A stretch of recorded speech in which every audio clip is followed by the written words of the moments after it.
Hello everyone, today I am going to explain about the understanding recursions. So recursion is one of the most important topic because we will use recursion for the problem solvings.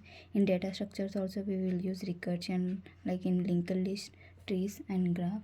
Coming to the definition, recursion is a programming technique where function call itself either directly or indirectly to solve a problem. This approach breaks down a complex problem into smaller or similar subproblems until a simple base case is reached.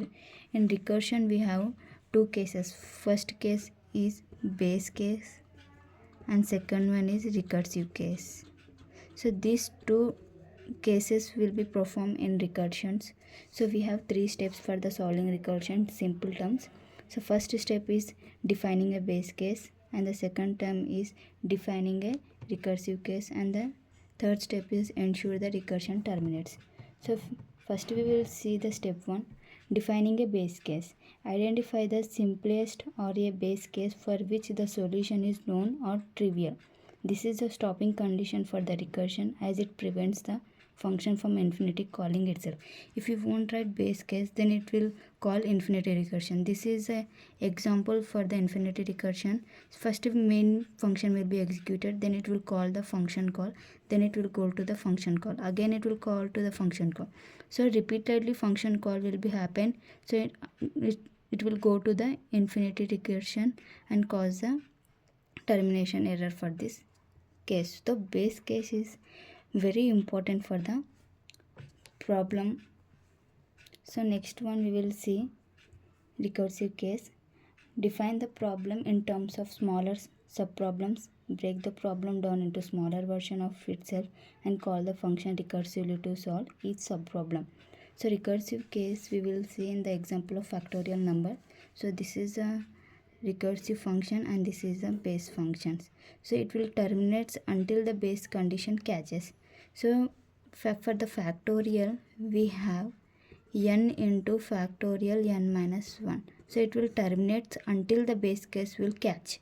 Until that it will go to the smaller problems. So first it will execute the main function and this will execute. If we write here n is equal to 3, then it will go to the scanf and read the 3 and it will print the factorial of 3 by going the function call. Then it will call this function and it will execute the 3 factorial. So we will see tracing for the above problem. So first we have taken n is equal to 3 and it will go to the factorial num. Here num is 3. So if here initially n is 3 not 0, so it is false. So if condition becomes false and it will execute the else condition. In else condition we have 3 into factorial of 3 minus 1. So here 2. Again it will call factorial 2. This is the factorial 2. Here it is calling factorial 2. Again it will check from the first condition if 2 equal to 0. Again it will give false because 2 equal to 0 is not. So it will execute else condition. In else condition we have written 2 factorial into 2 minus 1 and 2 factorial is equal to 1. Again it will calling the function. So again it will call the function here and again it will check 1 equal to 0. So 1 equal is not equal to 0. So false. Again it will execute the else condition. So return 1 factorial 1 into factorial 1 minus 1. Here 1 minus 1 gives factorial 0. Again it will call the function. If 0 here n becomes 0 means fact is 0. So here 0 equal to 0 it is a true condition. So else part will be not executed. Then from here it will return 1. If 0 equal to 0 then it will return 1 and this return 1 will give to function callback itself. So here 1 into 0, 1 into 1 because here returning 0 condition 0 equal to returning 1. So 1 into this is become 1. So 1 into 1 equal to 1. Again this 1 into 1 equal to 1 will call the factorial 1 condition. So here factorial 1 is what this is. So here it is 1. Again in front of factorial 1 we have 2. So 2 into 1 equal to 2. Again it will call to the factorial of 2. here it is factorial of 2, what is it is there 2. So here before factorial to 3 into 2 is 6. Again it will give the output to the main function, that is 3 into 2 is equal to 6. So the 3 factorial is 2 into 3 into 3 into 2 into 3 to the 6. So if we take input as n is equal to 0, then it will directly print the return 1 statement, because 0 factorial is 1. If we write n is equal to 3, means input is equal to 3, here output will be 1. And if you will write n is equal to 3, then it will return 6.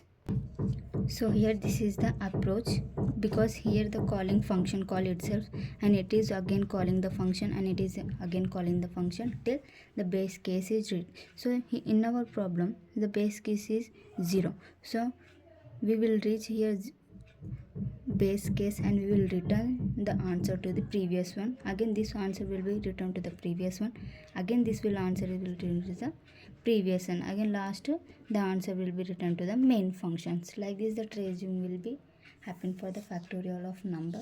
So we will see the advantages and disadvantages of recursion. So advantages of recursion is reduce code size, because the factorial of number we will see here it is very few lines of codes. If you write in iterative approach, means by using for loop and while loop, so we get more number of lines of codes. So it is reduce code of size and simplify complex problems. For the big problems we will use recursions, so it simplifies the answer in very simple way, so we can understand very clearly. And the disadvantages of recursion is high memory usage, because the function calling itself for the number of times, so it will store it will take more memory usage, so it is a high memory usage, and slower than loops. So loops are 3, that is while loop and for loop and do while loop. So these 3 loops will be faster than the recursions. So next we will see need of recursions. So the need of recursion is recursion helps in logic building, and recursive thinking helps in solving complex problem by breaking them into smaller sub problems. So we have seen here the factorial, how it is break down to sub and sub case, means base case and recursive functions, how it understand very clearly. So recursive solution works as a basic for dynamic programming and divide conquer algorithm. Certain problems can be solved quite easily using recursion, like towers of in order, p order, post order, tree, travel sets, DFS of graphs. This all topic present in data structures. So we will use recursions very frequently in data structures. So the recursion is very important topic. So thank you.